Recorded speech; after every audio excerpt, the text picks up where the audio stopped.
Shalom sahabat Bapak Ibu. New chapter message hari ini berjudul Belajar Hidup dalam Pemerintahan Allah. Mari kita baca Alkitab dalam Matius 6 ayat yang ke-10. Demikian firman Tuhan. Datanglah kerajaanmu, jadilah kehendakmu di bumi seperti di sorga. Sahabat Bapak Ibu yang terkasih dalam Tuhan kita Yesus Kristus, doa Bapa kami adalah doa yang sempurna yang merupakan formula kehidupan kita sebagai anak Tuhan, sebagai pengikut Yesus Kristus. Mengapa disebut sebagai formula kehidupan kita? Karena kehidupan kekristenan kita harus mengenakan seperti apa yang disebutkan dalam doa tersebut. Dan sudah dijelaskan dari beberapa waktu yang lalu melalui pesan-pesan dalam doa Bapa kami yang sejatinya kita harus hidupi. Jadi kita harus hidupi dalam kehidupan keseharian kita. Pesan Tuhan hari ini masih sama dengan yang kemarin-kemarin, yakni mengenai doa Bapa kami. Dan hari ini masih sama dengan kemarin mengenai datanglah kerajaan-Mu. Kita harus bisa menghadirkan kerajaan Allah atau hidup dalam pemerintahan Allah dalam kehidupan kita sehari-hari. Dan bukan hanya tanpa alasan ya, kita harus bisa menghadirkan kerajaan Allah atau hidup dalam pemerintahan Allah dalam kehidupan kita sehari-hari.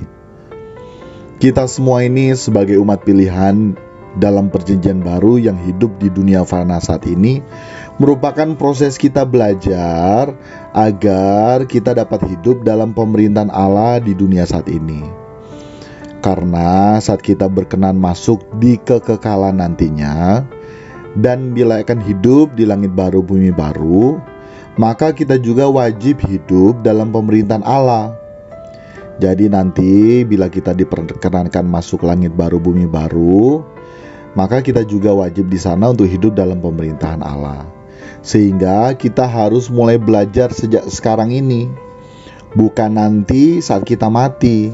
Karena sudah tidak ada gunanya kalau kita mati baru kita mau belajar, terlambat ya sahabat Bapak Ibu. Jadi kalau kita sudah mati ya sudah, kesempatan kita untuk belajar sudah habis. Jadi kesempatan kita untuk belajar hidup dalam pemerintahan Allah sudah habis, sudah terlambat.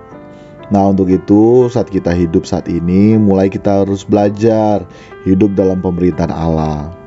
Dan bila kita tidak belajar hidup dalam pemerintahan Allah di dunia fana saat ini, kita tidak dapat masuk sebagai anggota keluarga kerajaan Allah yang akan memerintah bersama dengan yang mulia Tuhan kita Yesus Kristus pada saat kekekalan nantinya. Nah ini yang harus menjadi konsen atau fokus kita saat kita menjalani hidup di dunia fana saat ini. Dan di saat kita belajar hidup dalam pemerintahan Allah, maka kita sejatinya akan menikmati setiap kebenaran yang murni yang akan mendewasakan hidup kita. Kita akan menikmati damai sejahtera dan sukacita yang tidak dipengaruhi oleh situasi dunia ini. Dan semua hal tersebut dikerjakan oleh Roh Kudus yang tinggal dalam setiap pribadi lepas pribadi kita. Kiranya Roh Kudus dapat menuntun kita kepada segala kebenarannya dan kiranya pesan hari ini dapat memberkati kita sekalian. Salam berkemas pulang, salam semakin seperti Yesus, Sola Gracia.